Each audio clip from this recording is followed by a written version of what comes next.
Hey everyone, this is Joshua Kirk here with you once again, and now it's time for episode 100 108 of Album of the Day, in which this is going to be my last throwback review for now. Because after when I get home from camp, because I'm going to camp this coming week. When I come home from camp, I'll review some more newer records that have dropped in 2016 and all that. Anyway, I'd also like to mention the shirt I'm wearing. You know how when I go down to Baltimore, I like to go to this store that sells CDs and vinyl and stuff like that called the Soundgarden. Well, as you can see, I just got a T-shirt from that place. It's Orioles colors, so you can see their logo on here and stuff like that. And so I just got a shirt from there. So it's pretty cool. I could actually find a shirt in my size for one of my favorite music stores. Anyway, let's just get on to the review. So today's artist is by far one of the biggest pop rock bands to come out of the UK, known as Coldplay. And I know I don't look like I'm a Coldplay fan, but I really do like Coldplay's music. In particular, their older stuff is what I really like of theirs. They put out some very solid pop rock albums like Parachutes, A Rush of Blood to the Head, and the one I'm going to talk about today, which was released in 2005, and it's their third studio record, and by far probably one of the biggest selling releases of 2005 when it comes to alternative and pop rock. The album is called X and Y, and this record, in my opinion, this is definitely one of Coldplay's best records. There are some divided opinions on this record. I know some like this record, some don't like it. The band took a different direction here with this record. They used more electronic instruments on this record, which, of course, led to various opinions. It did get some critical acclaim, and some fans liked it, but some fans were disappointed by the electronic additions that were on here. But me personally, I think this is a great album, and definitely one of Coldplay's best for sure. And then there's all the songs there. I recently revisited this record. When I first listened to this, I didn't really care for it too much, but I just revisited it, and it's really grown on me now. And as of right now, I think it's a fantastic album. That's highly recommended. There's the CD there, and there's the track listing there, and pictures of the band in there, in the studio, and then there's the credits, and pretty interesting cover art going on here, which I think sort of fits in with sort of the aesthetic of the album. And by the way, this album, some of you may know, if some of you know about WatchMojo.com, you know that they've uploaded lists of top 10 lists on YouTube, and there is a top 10 best albums of 2005 list, and this was number 9 on the list. That's the packaging for X and Y, the third album by Coldplay. So this album certainly does see the band sort of evolving from their softer records. I mean, Parachutes had some of their more softer acoustic guitar laden sort of stuff. a rush of blood to the head, sort of, saw them like, going and uh, sort of, sticking to their roots, but then also incorporating some string arrangements in there for extra icing. But here with X and Y, they've incorporated some much more prevalent, like extra instrumentation on here. Like there's like synthesizers, strings, organ, and there's like some, and there's like some, and plus there's like more like sort of percussion instruments that can be heard on here as well. And also, this is Coldplay's longest album. A Rush of Blood to the Head, lasts about like 50 minutes for an 11-song record, but this one is at least an hour long and it's 13 songs. So yeah, this is a record that, may take time to really warm up on you because of how long most of the songs are. So are pretty much like if you listen to this album wrong, well then you might think that the songs are boring and last too long or something. But just if you're just a listener who's given everything a really detailed listen, you're really gonna find a lot to like on X and Y.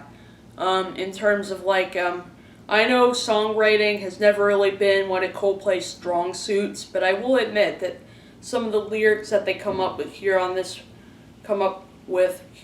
record definitely are some of their most relatable, like on songs like the ballads, like What If, and especially the track Fix You, which is easily my favorite track on the whole record.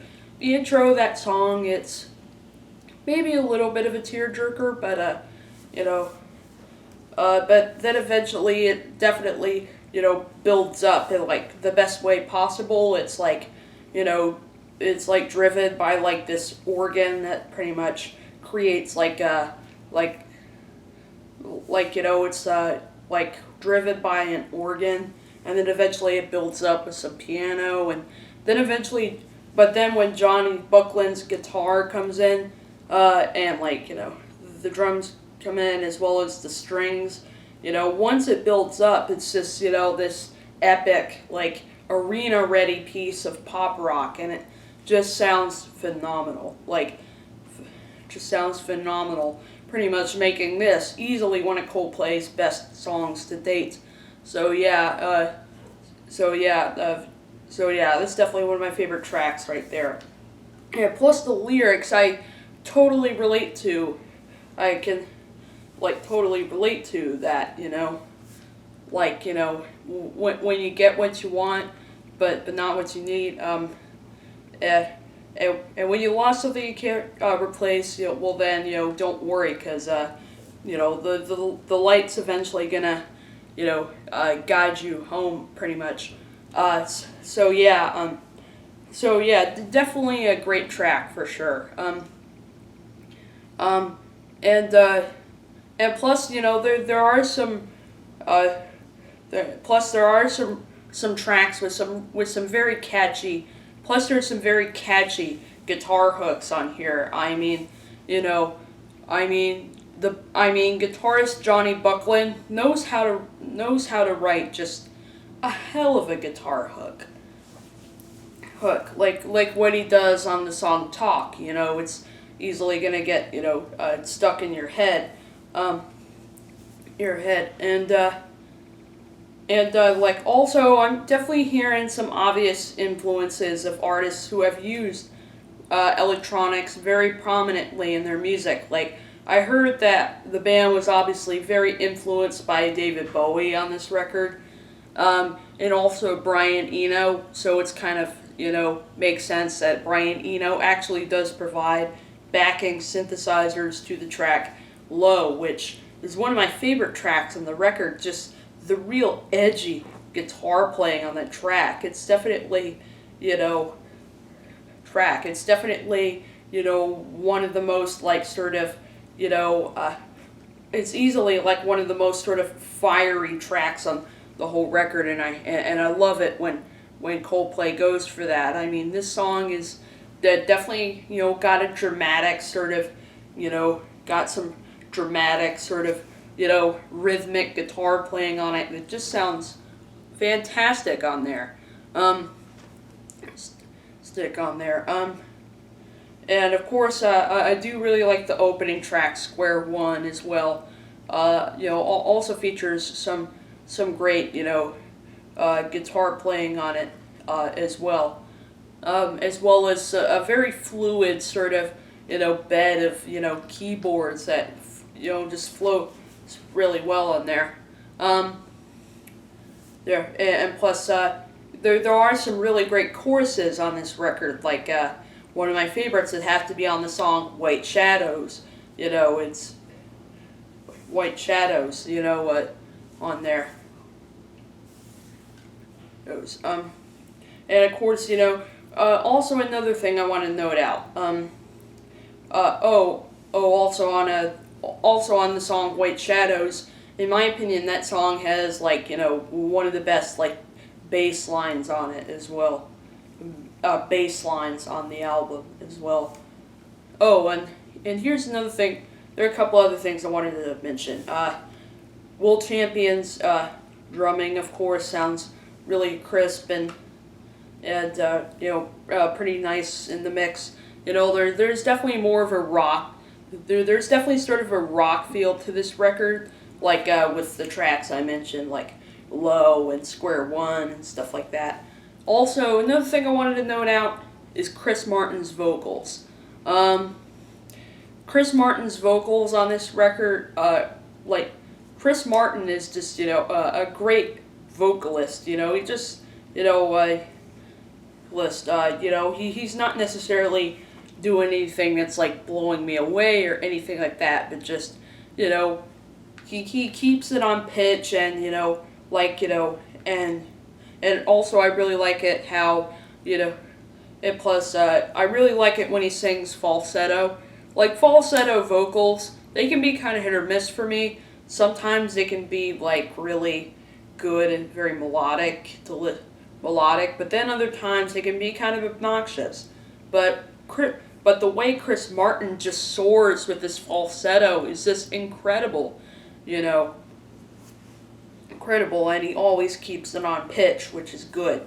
A few other tracks that I wanted to mention. I wanted to mention the song Speed of Sound.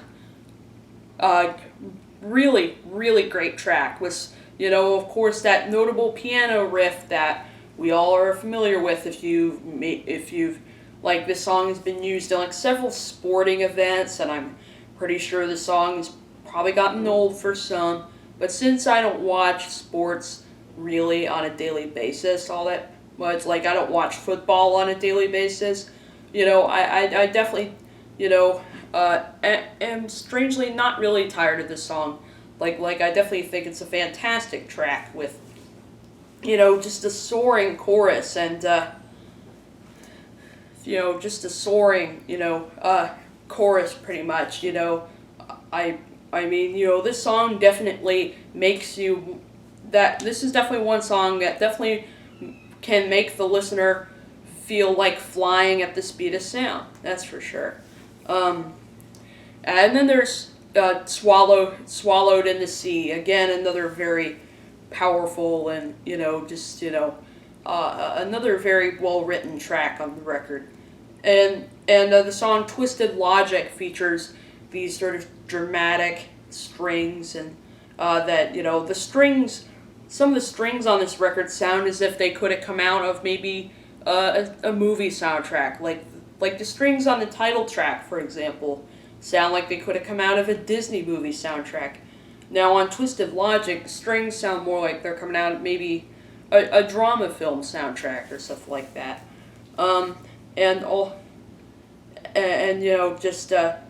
Twisted Logic has almost kind of a Beatlesy kind of feel to it. I'm hearing an obvious little, I can see how this band is sort of influenced by the Beatles as well,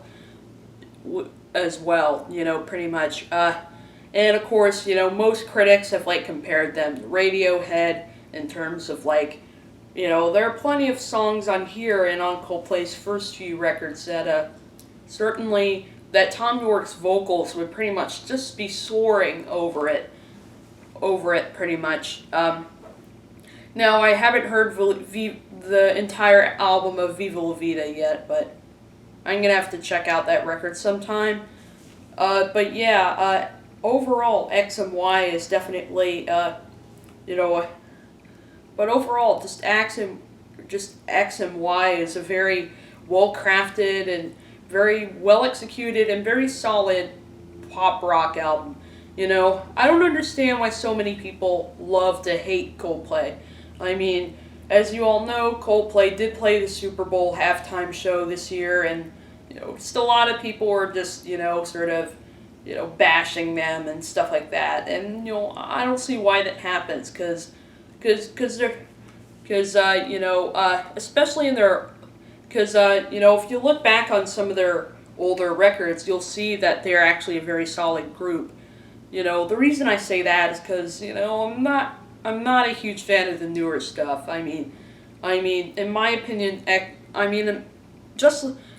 know a lot of Coldplay fans feel this way, but I feel Milo Xyloto is probably their worst album. I just feel that the synths were just so overdone on there, and also did not like the Rihanna collaboration that was on there. And then there was Ghost Stories, which wasn't terrible, you know, but, you know, at the same time, it was kind of dull and mediocre in my opinion, although I did really like the song Magic, that was the single on that record. Haven't heard A Head Full of Dreams, but, you know, but as far as I'm concerned, I'm not really missing out on anything since, you know, a lot of Coldplay fans have been kind of disappointed in that too. Yeah, just in their older days, Coldplay were just very genuine, so I don't understand why so many people feel like they gotta,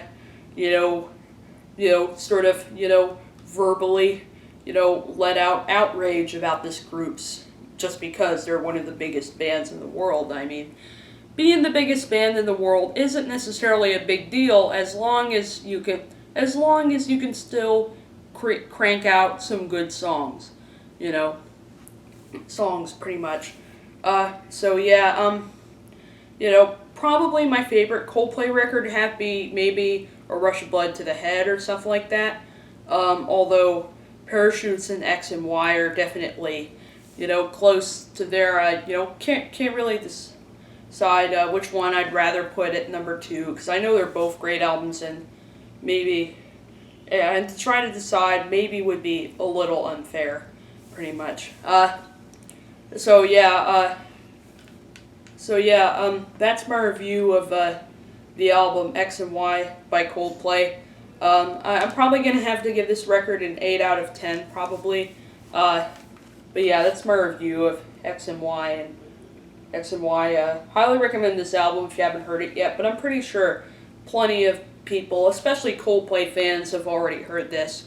I'll see you for episode 109, which, as I said, when I go back from camp, I'm going to start reviewing some newer records again. So this is Joshua Kirk signing off.